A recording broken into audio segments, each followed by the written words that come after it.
falar então do Cruzeiro cabuloso, hein? Cabuloso, atropelou o Corinthians, não precisou nem anotar a placa, mas foi um massacre 3-0, poderia ter sido 4, hein? Porque foi uma superioridade técnica, tática, física, pior derrota do Dorival Júnior e o Cruzeiro mandando ver depois do empate com o Juventude. Ontem foi muito bem, Mussete. O que aconteceu nesse jogo, hein? Por que o Cruzeiro foi tão melhor? E o que rolou com o Corinthians também, né? Esse jogo que é uma prévia, claro, né? Não necessariamente vai acontecer isso, mas é uma prévia da semifinal da Copa do Brasil.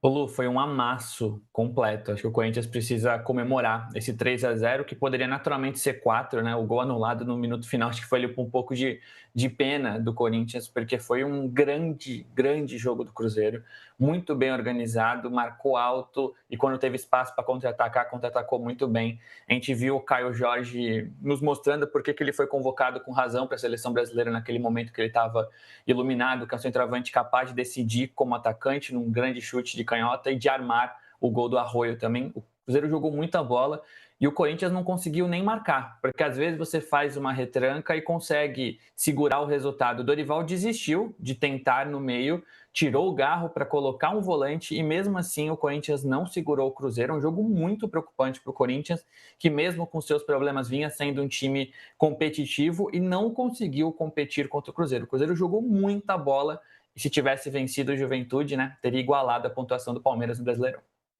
O Corinthians já foi um bombardeio ali no primeiro tempo, né? Foi um gol só no primeiro tempo, mas já foi uma superioridade muito grande ainda no primeiro tempo, PVC. Será que esse jogo pode ter alguma influência na semifinal da Copa do Brasil? Eu acho que não tem nada a ver uma coisa com a outra. E assim, eu sou voto vencido, que muita gente... Ontem eu fiz o fim de papo, todo mundo falando, o Pedro Lopes, o Renan, a Domitila Becker, falando sobre o símbolo que isso traz para a semifinal da Libertadores. Eu acho que é outra coisa. É outro jogo. E, inclusive porque o Corinthians vai aprender algumas coisas que ele precisa mudar.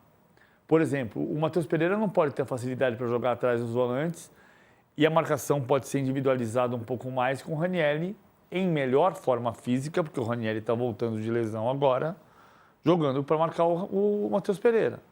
Isso pode ser um ingrediente diferente da final.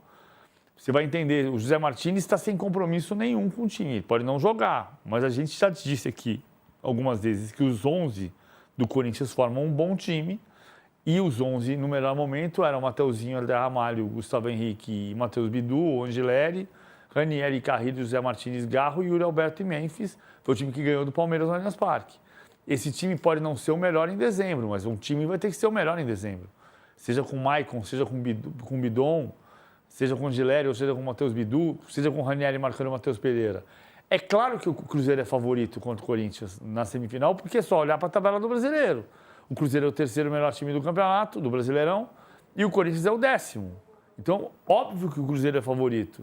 Mas o Corinthians vai fazer um jogo de mata-mata, vai tentar sustentar um empate no Mineirão ou uma vitória magra, ou perder magro também, e trazer a decisão para Itaquera. E levar a decisão para Itaquera.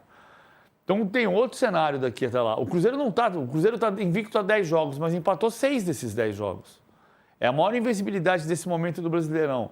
Mas dos 10 jogos de invencibilidade, ele empatou 6. O que significa que ele não jogou no nível de ontem em todo jogo. Ou seja, você não tem certeza se ele vai jogar no nível de ontem na semifinal da Copa do Brasil. É um time que está indo muito bem, né? O Leonardo Jardim faz um belo trabalho, mas que também oscila, né? Tem também seus altos e baixos. Tanto que na partida anterior ficou no empate com o Juventude. Mas o que apresentou ontem aí pode dar muito otimismo para a torcida do Cruzeiro na semifinal da Copa do Brasil. Semifinais que acontecem nos dias 10 e 14 de dezembro. Então tem um tempo ainda 16 dias. Faltam aí, né? 2 semanas. A gente está vendo ali o chaveamento. Do outro lado, Vasco e Fluminense. E aí também, né, o Vasco passando por um momento bem ruim, bem complicado, e o Fluminense no momento de alta. Mas são aí, né?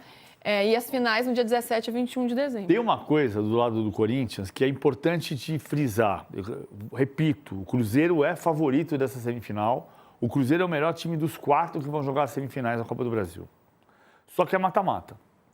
O Corinthians tem uma coisa valiosa para um time que está à beira da recuperação judicial, um clube que está numa crise financeira gigantesca, que tem que controlar gastos, que tem crises políticas que esbarram no departamento de futebol, como o Fabinho disse semana passada, afirmando que precisa ter tranquilidade para trabalhar. Tudo isso está aqui, tá? Com tudo isso, o Corinthians pode ser o único time de São Paulo campeão nesse ano. Verdade. E pode ser o único time de São Paulo campeão neste ano de 2 torneios. E mais, levando em conta que o Corinthians acabou neste ano com a sua maior seca de troféus desde o gol do Basílio em 77, não é pouca coisa. Com toda a crise do Corinthians, o Corinthians pode ser o ano de acabar com a seca de títulos, a maior desde o gol de Basílio, e pode ser o único paulista campeão no ano. Você vê, né? Como o futebol é maluco, né? A gente está falando aqui todo o tempo da temporada de draga do Corinthians, pode terminar o título a temporada com 2 títulos. E o Palmeiras, que é o time bambambam, de repente não termina com nenhum, né? Vamos ver o que essa reta final aí nos reserva. E vamos ouvir Dorival Júnior falando sobre a Copa do Brasil e essas comparações que a gente está fazendo aqui. Uma análise da partida, o Cruzeiro mereceu o resultado do primeiro ao último minuto. Fez uma partida segura, equilibrada, dentro das suas condições, criou e numa noite em que, mais uma vez, nós não encontramos os nossos caminhos. Não tivemos posse de bola, não tivemos a bola em poucos momentos da partida e passamos por sérias dificuldades ao longo de todo o período. Eu tenho certeza que o torcedor confia na sua equipe e o cenário será outro com certeza. Vamos aguardar. Aí você me cobra depois das 2 partidas. Dorival concordando com o PVC, de que são momentos bem diferentes. O Dorival sabe jogar bem a Copa do Brasil, né? Pode, inclusive, usar isso como combustível para consertar os erros, para uma apresentação melhor na semifinal. Vamos ver.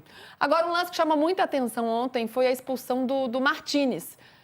Deu uma cotovelada ali no Matheus Pereira, super justa a expulsão, ficou só 17 minutos em campo. E aí, eu não sei se a gente tem um lance aí que a gente pode ver. O Dorival também falou sobre a expulsão do Martínez. Vamos ouvir o treinador.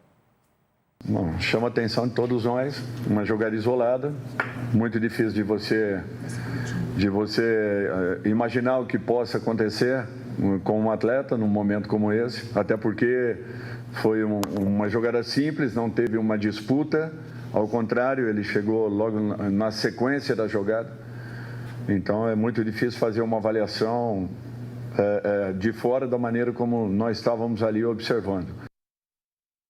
É o Dorival falando, ô Musetti, é um Martínez que vem dando trabalho, né? Não é a primeira expulsão, ele já vinha de uma suspensão por expulsão também, do jogo contra o Bragantino, se não me engano, vou checar aqui. Mas foi de uma forma muito infantil. Aí teve aquele episódio, né, em que ele faltou, não deu muita justificativa, depois acabou se explicando. Não tá com filme assim lá em alta, né? Tá um pouco queimado o Martínez. Como é que você vê esse lance para você? Ele merecia uma punição, algo nesse sentido, pelo que fez? Para mim é um vermelho claríssimo. Acho que a gente já viu alguns cartões vermelhos nas últimas rodadas que a gente pode achar exagerado. Nesse caso, a gente nem tem muito o que dizer. É um vermelho muito claro. E para mim, sim, é caso de multa. E mais do que multar, é reavaliar a presença do Martínez para a próxima temporada. Aquela história foi muito mal contada da ausência dele. Já é a segunda expulsão, mas essa é uma expulsão que foge a tudo que se espera de um jogador experiente. O Martínez já foi muito importante para esse time, mas ele não tem jogado bem e ele tem mostrado total descompromisso com o Corinthians. Então, mais que multá-lo, eu, se fosse diretor do Corinthians, presidente do Corinthians, ou próprio Dorival Júnior, eu reavaliaria a participação dele nos próximos jogos e a permanência na próxima temporada. Cara, eu não acredito nessa história de... Assim, é um ponto de vista meu, tá, Musetti? Não é verdade ou mentira. O que a gente precisa, o que funciona no vestiário é comprometimento. E comprometimento, muitas vezes você perde, me parece o caso do Martínez, quando você começa a ter muita falha de comunicação interna. Que é o que o Fabinho está dizendo. O Fabinho está dizendo que ele precisa ter tranquilidade para trabalhar. Ou seja, alguém tem que entrar no vestiário sozinho e falar, galera, é o seguinte, não está funcionando, o que está acontecendo? Estão bravos com alguma coisa?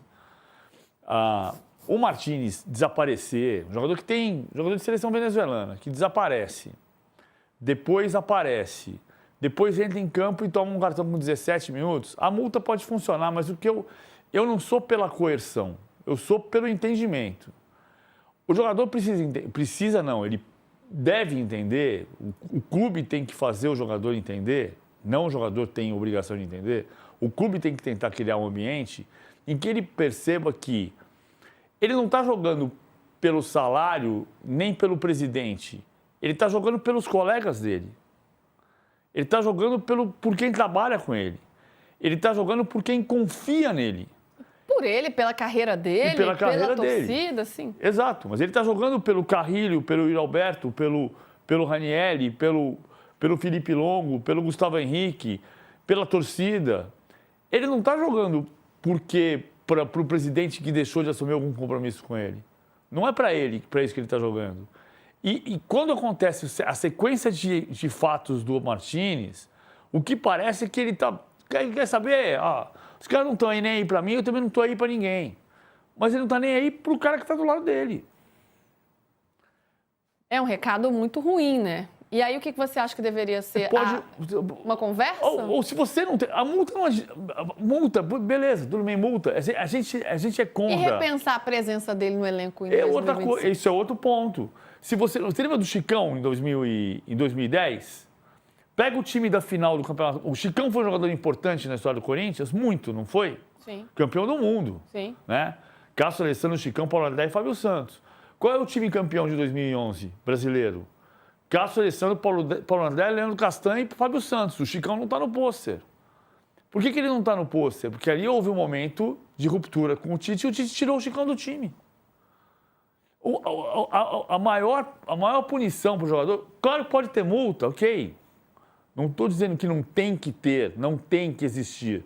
Eu estou dizendo que a gente, como sociedade, acredita na coerção, em vez de acreditar no diálogo, no entendimento, na compreensão do que é que está acontecendo, no entendimento das soluções. A gente é contra o seu filho ser suspenso da escola, mas quando o jogador não vai bem, multa o cara. É assim que a gente funciona como sociedade. Mas às vezes quando nada está funcionando, tem que pegar no bolso, né, para o cara dar uma acordada. Ou então você tira o cara do pôster, que é o caso que eu estou falando do Chicão em 2011.